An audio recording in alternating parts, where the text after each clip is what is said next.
Hi అండి. ఈరోజు వీడియోలో ఒక మంచి ప్రసాదం రెసిపీ చూపించబోతున్నాను. ఎప్పుడైనా స్వీట్ తినాలనిపించినా, లేదంటే దేవుడికి నైవేద్యంగా అప్పటికప్పుడు చేయాలన్నా, ఇలా అటుకులతో చక్కెర పొంగల్ చేసి చూడండి. టేస్ట్ అయితే చాలా బాగుంటుంది. సింపుల్గా కూడా అయిపోతుందండి. నేను ఎప్పుడు ఇలానే చేస్తాను. ఒకసారి వీడియో చూసాక నచ్చితే ట్రై చేయండి. ముందుగా ఒక స్ట్రైనర్ తీసుకొని అందులో 2 కప్పులు అటుకులు వేసుకోవాలి. కొద్దిగా మందంగా ఉన్న అటుకులే వేసుకోండి. ఇది చక్కెర పొంగల్ కదా, టేస్ట్ బాగుంటుందన్నమాట. ఇప్పుడు వాటర్ వేసి అటుకులు తడపాలన్నమాట. మరీ ఎక్కువగా వాటర్ వేసి నానబెట్టకూడదండి. జస్ట్ అటుకులన్నీ తడిసేలాగా వాటర్ వేసుకోవాలి. ఇలా జల్లుతూ కలుపుతూ ఉండాలన్నమాట. అడుగు వరకు అటుకులకి తడి తగిలేలా కలుపుతూ పక్కన పెట్టేసుకోవాలి. నెక్స్ట్ వేరే ప్యాన్ పెట్టుకొని 1 కప్పు బెల్లం వేసుకోవాలి. నెక్స్ట్ అరకప్పు వేసుకోవాలి. 2 కప్పుల అటుకులకి కప్పున్నర బెల్లం వేసుకోండి.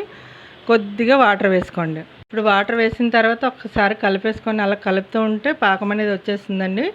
ఇప్పుడు ఎక్కడ బెల్లం ముక్కలు అనేది లేకుండా కలిపేసుకొని ఇందులో నలకల్లా ఉన్నాయన్నమాట.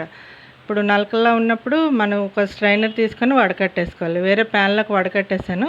ఇప్పుడు చక్కెర పొంగల్ ఇందులోనే చేస్తానన్నమాట. వడకట్టేసి పక్కన పెట్టేసుకొని పాకాన్ని ఒకసారి మరగనివ్వాలి. మరి ఏం తీగ పాకం అనేది అవసరం లేదండి. ఇలా స్టిక్కీగా ఉంటే సరిపోతుంది అనమాట, చేతికి అంటుకున్నట్టు ఉంటే.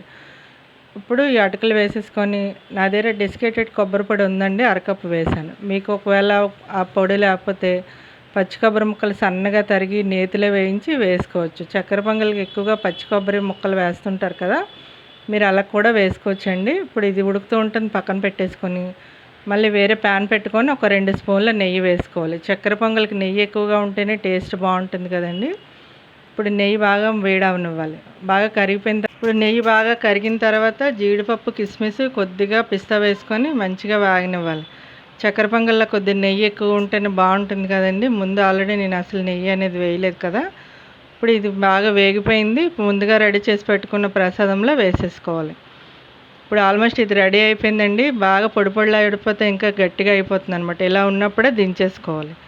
చాలా సింపుల్ కదండి, నిమిషాల్లో అయిపోయే ప్రసాదం రెసిపీ చూపించాను. ఇంకా ఇందులో మీకు నైవేద్యంగా పెట్టాలి అనుకుంటే కొద్దిగా పచ్చికర్పూరం వేసుకుంటే సరిపోతుంది అనమాట.